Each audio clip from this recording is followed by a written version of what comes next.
Hi, so today I want to talk about vintage Liz Claiborne purses that are made of leather.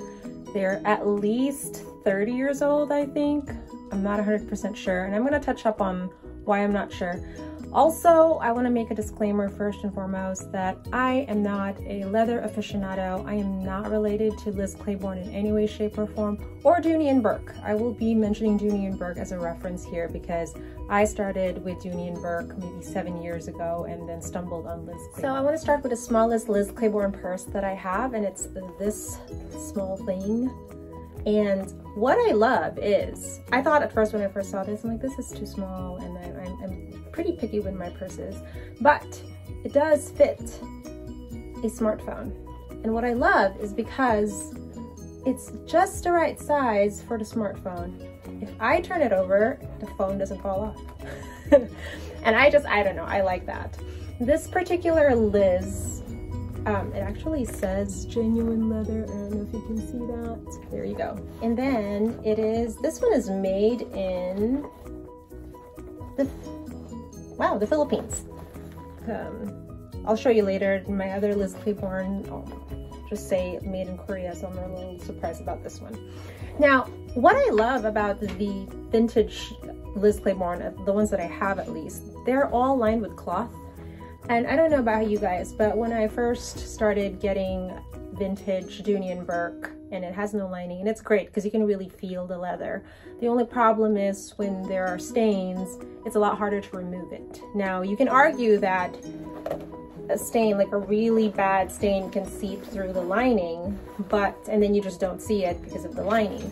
But I feel like if it's just a light stain, let's say a little smudge of food or makeup, I can just pull this out and clean it. Whereas when I dirty up the leather and you can see it, it's just all there. So that's interesting to me. What I find interesting here with the small one is the strap. So first of all, it's really thin, but it's holding up well for something that's, what, 25, 30 years old. There was no tear on this one, and I got this used. It's not adjustable, so that was my first, like, you know. This length worked for me for crossbody. However, I realize I can pull it from the inside and just make another knot if I want to make it shorter. But if I want to make it longer, I'm pretty much not going to be able to do it. So keep that in mind. And just to compare, I have a small vintage Dooney, and I don't use this a lot because, quite honestly, I'm not fond of the buckle front. I think it takes too long to buckle and unbuckle, and then if you don't buckle it, I just find it kind of not put together. I don't know, I'm strange that way. And I did get rid of all my Dooney Bourkes that have the buckle front for opening because I just don't have the patience for it. But I did keep this one because this is also a drawstring one, and it's not quite the same size, but my point here is that the strap is also thinner than your typical Dooney Bourke, but not as thin. And this is still adjustable with a buckle, but like I showed you, you can make this shorter, just you can't just make it longer, okay? So leather-wise, because this has no lining, I can really feel the leather inside, right?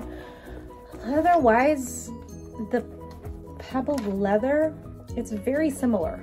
And like I said, I am not a leather aficionado. It just seems like the grain on this is bigger than the Liz. But the fact that I think they've lasted for over 25 years or 30 years, maybe more, I think just says a lot. With the Dooney Bourke, they do say that all the metal parts like that and the buckle, or it actually does say solid brass. With this one, there's no buckle, so I have no reference for that, and this zipper pull is kind of fading, so I don't think it is brass at all. But all in all, it's pretty good. It's just like you're going on a quick run to the grocery store, or I don't know, some casual date with my husband. So my next one is this vintage Liz Claiborne purse in taupe. And as I've mentioned in the first one, I have gotten rid of all my Dooney Bourkes with a front buckle except for that first one that I showed you, and I already told you why.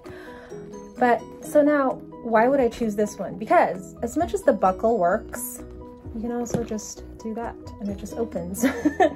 And I love that because then I don't have to deal with the buckle. Now when the magnet isn't working, maybe I'll just glue that and then use the buckle, or maybe get rid of it because now I have to use the buckle and I don't like using the buckle. Anyway, this one comes with this latch. I guess you put your keys here and then you can just put it there and you never have to look for your keys. It's just there, it's hanging there, right? It's also lined, just like my other Liz Claiborne. I also like that there's a back pocket and there's a front zipped pocket. I do love that it has compartments, which a lot of the Dooney Bourke purses, the vintage ones, don't have. And then this one is made in China. It's really tiny. It's really hard to show you. I don't know. Okay. And then this one also says genuine leather at the bottom. And there you have it. It also has an adjustable strap. Now, I chose this one, not just because that front, I don't have to use the buckle, because the shape reminds me a lot of the Dooney Bourke SX, which I love.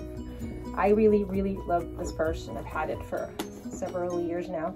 But like I said, it doesn't have any compartments and it's not lined. Okay. And my last Liz Claiborne for today is this red purse zip top. Again, comes with a strap that's a little thinner than the Dooney Bourke. However, what's interesting about this one is it's not adjustable at all. And because it doesn't have, like it's not attached through a hole with a knot like my first small one, there's nothing I can do about it. So if this turns out to be a nuisance for me in the future, I'm probably gonna let it go. But as of right now, I do love the color. I do love that there's a front pocket that's zipped. I do like that it's also lined. It has another pocket inside, a zip pocket inside, where it says genuine leather again. And this one is also made in, I think, Korea. Yes, it's also made in Korea. So I got this one because just to compare with my Dooney Bourke Kilty, which has a zip top, and this one has compartments. Like there's a pocket here, and there's your front pocket there. You know, it's cute. You know, but it does have, this one has an adjustable strap inside. Okay, now I will say though that there are other websites that talk about fake versus real Dooney Bourke and videos of people's collections and all that. So when you say Tayton or Kilty or Essex or whatever, I have an idea in my mind what to expect that purse to look like when it comes to Dooney Bourke. With Liz Claiborne, there's really nothing going on. I don't even know if they name their purses. Having said this, when there's less demand for something, even though it is vintage, then the price isn't very high because there's not very many people buying it. And I've also seen listings where the Liz Claiborne brand new 30, 40 years ago was sold for $60, like it's as a store receipt. And we all know that Dooney Bourke purses 30, 40 years ago was already commanding at a much higher price. Double, triple, quadruple that price. So there's fake Dooney Bourke purses because of that. Whereas with Liz Claiborne, I'd be surprised if there are any fakes. Correct me if I'm wrong. I will say too that with Liz Claiborne, the ones that I've seen so far, they're made in Korea, China, the Philippines, and maybe there's more, I just haven't come across them. With Dooney Bourke, we know that if it's made in Korea and it's supposed to be vintage, then it's a red flag, it's a fake.